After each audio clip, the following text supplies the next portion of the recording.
Hey there everyone, Joe coming to you with another edit from a magical place. And unfortunately, the raw file doesn't look all that magical. Let's go full screen for a second.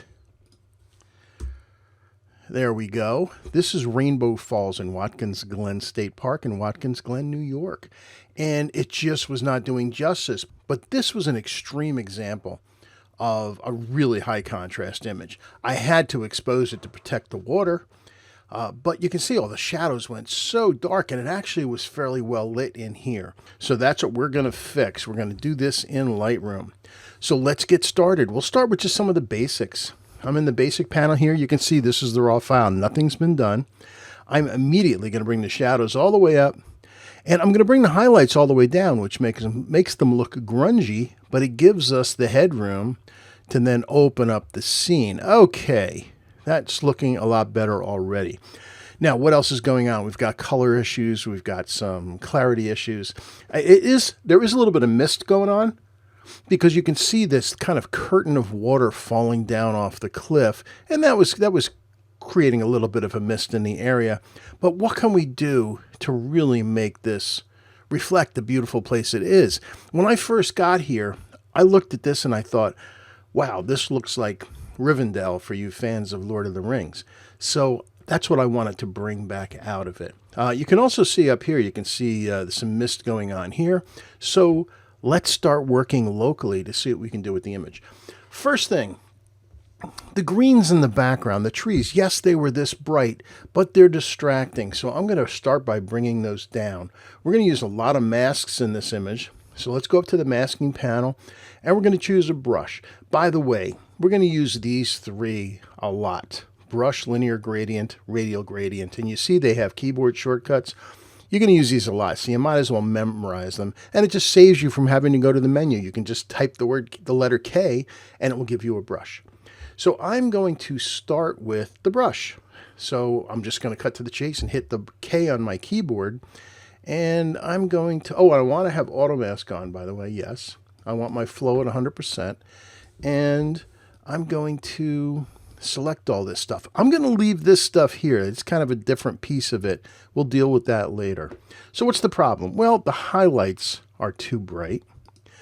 Let's bring down the exposure.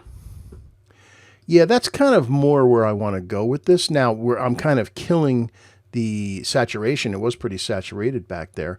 It's also maybe a little too yellow. I think it needs a little more blue. That's what it needed. That's more the color I want, but I want to bring some of the saturation back in at the same time. So let's do that. We may come back to this, but that's more what I wanted because I want to bring out the bridge. What else? Oh, by the way, before we go any further, I'm just going to hit enter on that. Let's go look up on top of the bridge. And I waited for as few people as possible to be here. And I got 2 people. Now, the exposure is, let's see, what's the exposure on this? This is 0.6 of a second. So that's why our people are blurry. I was fortunate to get a shot with only 2 people in because this is a popular place. So we're going to use Lightroom's new AI generative remove. Right here, it's this tool. Click on that. And I'm going to do it in 2 pieces. And you just draw around the thing you want to get rid of. And then hit apply. And it's going to go ahead and generate it. And we're at 100%. Let's see how it looks there. And you get 3 examples. 1, 2, 3. Yeah, I don't know if that really makes that much of a difference. Actually, I think the first one was just fine, so we'll just hit enter on that. And then let's come over to the second blurry moving person, and we'll do the same thing for them. This is not a particularly difficult remove for the software, so it does a really nice job on it pretty quickly. And again, 1, 2, 3. Actually, you know what? I think I like 2 in this one. We'll go with that. So we hit enter there, and good. The fuzzy people are gone. So let's zoom out again and see what else is going on. There's a lot of texture here. We want to bring that out. So let's get out of the mask menu just by hitting enter, and let's come down to texture dehaze clarity. I'm going to add a bunch of texture in, and you can see right away it kind of adds that little fine detail pop. Clarity, same thing. The clarity enhances the mid-tone contrast, And I don't think the entire image needs dehaze because it has a tendency to darken a bit much. I think we'll use dehaze more locally, but we're still in pretty good shape. Now, up here, this needs dehaze, so let's go ahead and deal with that. Let's get rid of the info button. Let's hit K again, and I'm just going to click up here, and it picks the area I want. While I'm here, is there anywhere else that needs to be darkened? Actually, I don't think so. Maybe there a little more. So I'm going to bring the exposure down a little bit, and we're going to do the dehaze to try to get rid of the haze, and there we go. It does a nice job. I'm going to actually bring the blacks up a little bit, make them a little darker. And we're going to end up cropping some of the right of the image off, but we'll deal with that later. Okay, what else? Color-wise, I think the bottom is a little bit too yellow, so I'm going to use a linear gradient. Let's try that. I'm going to hit the M key and come up this way. I want to add a little warmth to the scene. I'm going to add a little bit of yellow. Now, yes, it's messing with the water. Don't worry, we'll subtract that. And let's bring up the saturation. And yeah, I like what it's doing for the rocks. Although I think it's maybe a little, no, we're going to go with it. I like the yellow. We're going to take it out in some places. In fact, let's do that. While we've got this mask here, we can click on subtract, and I'm going to subtract it with a brush. Just like we were painting with a brush, and notice our big circle's got a minus in it now. So I'm going to subtract that color shift out of the water, and there, that puts it back to neutral. In fact, we may end up making the water a little bit bluer. In fact, I'm pretty sure we will. And the same thing in here. In these deep shadows, the yellow should be a little bluer. So let's come in down in here. We'll leave that more of its neutral. Again, we might even change it to more of a blue. And this here is a distraction, but we're going to get rid of that anyway, so we'll leave that for now. And you know what? We're doing pretty well. So let's hit K again. We're going to get a new brush. I want to select this water falling down here. There's even some up here. And I'm going to just drag down along the waterfall and the kind of collecting pool down here as well. And we're going to make these a little bluer. Let's see, just so you can see what I selected, there's a lot of blue. Just want a little bit, and I want to brighten these parts up because there are, oh, look at that. That really starts to make them shine. Great. What else do we need? Well, where do you want to direct the viewer? I think kind of in the middle of the frame. This stuff down here, yes, it's there, but it's a little bit of a distraction. I also want to highlight this bridge, so we're going to hit K again. And I still got my auto mask on, and I'm going to draw across the bridge there and bring up the brightness of the bridge. And how can I separate it out from the trees in the background? Let's go to 50%. There we go. How can I separate this out from back there? Maybe a little warmth. Does it need a little yellow or does it need blue? No, it needs some yellow and maybe a little magenta because that's the opposite of green. That will bring that in. I think it needs a little bit of contrast as well. Let's add some contrast. That's good. All right, I think we're good here. While we're at it, I'm going to apply this same color to right here, although that one I want darkened. So actually, no, let's undo that. We'll hit K again. Let's deal with this separately back here. I don't want it to be a distraction, so we're going to bring down the exposure, and I'm going to make it bluer. Because remember, blue things recede off into the distance. All right. You know, we're in pretty good shape here. I think what we need now is just a little bit of light painting. So let's fit back into our screen. And how can I also help the viewer get to the important part of the scene? So let's hit enter. I'm going to hit K again. This time I'm going to turn off auto mask because I want it to really blend. And let's see, this is a bit of a distraction. We're going to darken this up down here as well. Maybe right alongside here. When I'm doing paint, burning and dodging in essence is what we're doing. I like it to be nebulous. And areas that are already dark, I will have a tendency to make a little bit darker. So let's bring the exposure down on those spots. Great. And I think maybe in here a little bit too. There we go. And in between the green there. And that focuses you again right on what's going on there. That said, I'm going to hit K again. I think in here might be a little too dark now that I'm looking at it.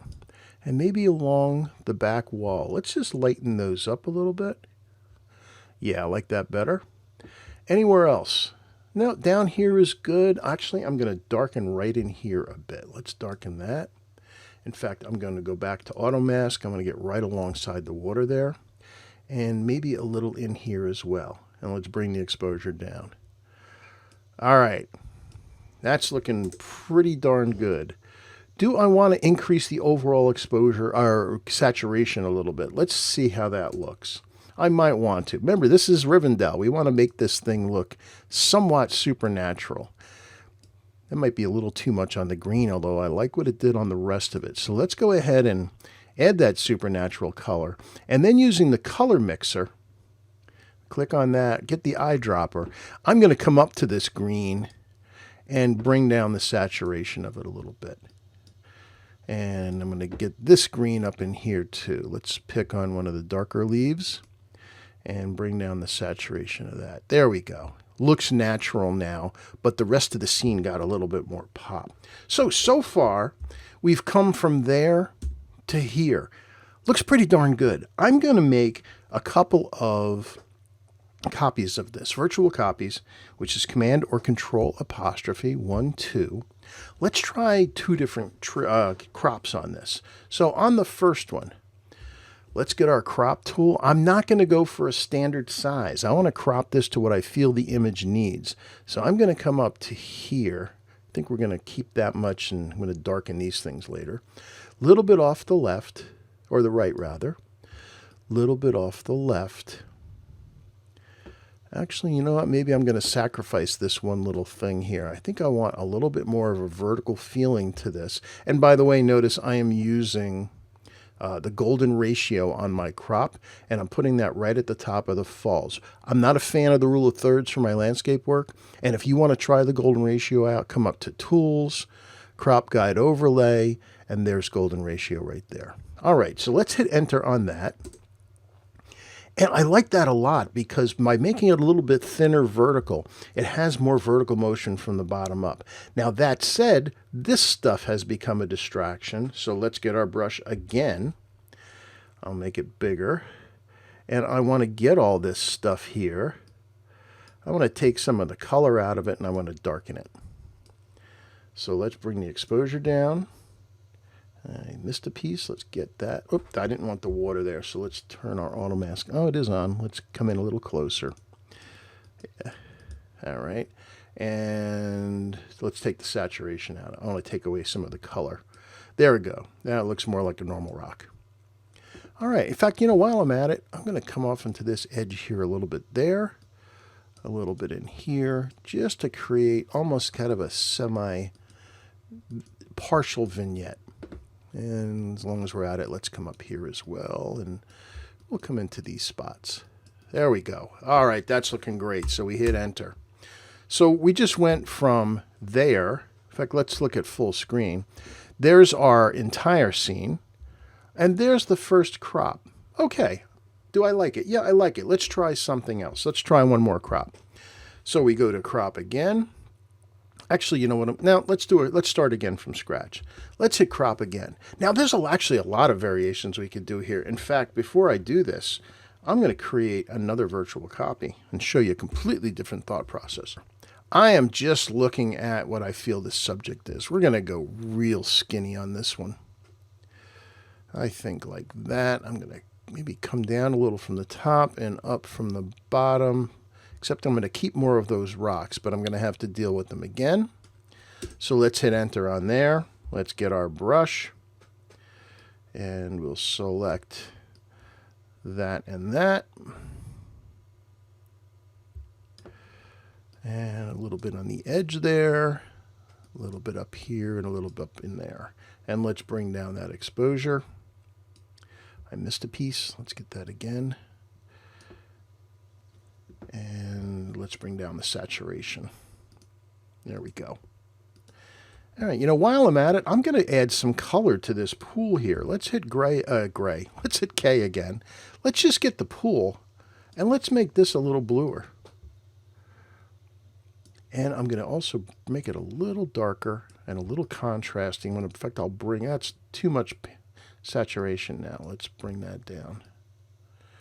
I think something like that. I don't want it to become a focal point, so you got to be careful that it doesn't get too saturated.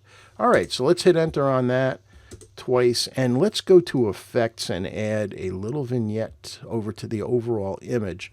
And let's take a look and see what we've got here. Let's look at our sample. Oh, before we do, there's our 1, 2, 3. In fact, let's take this one and make one more virtual copy. And we're going to really change this one, because here's what we're going to do. I'm going to put this at the end of the group.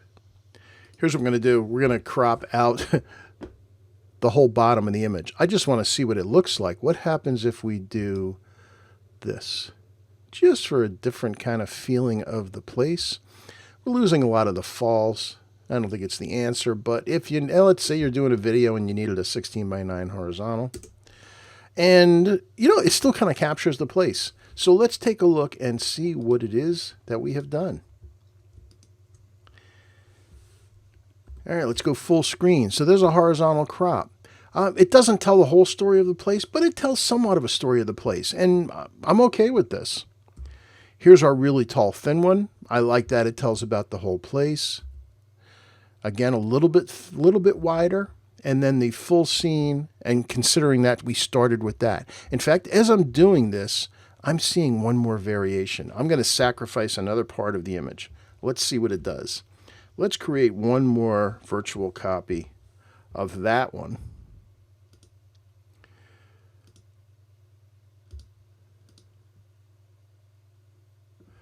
And let's hit crop again.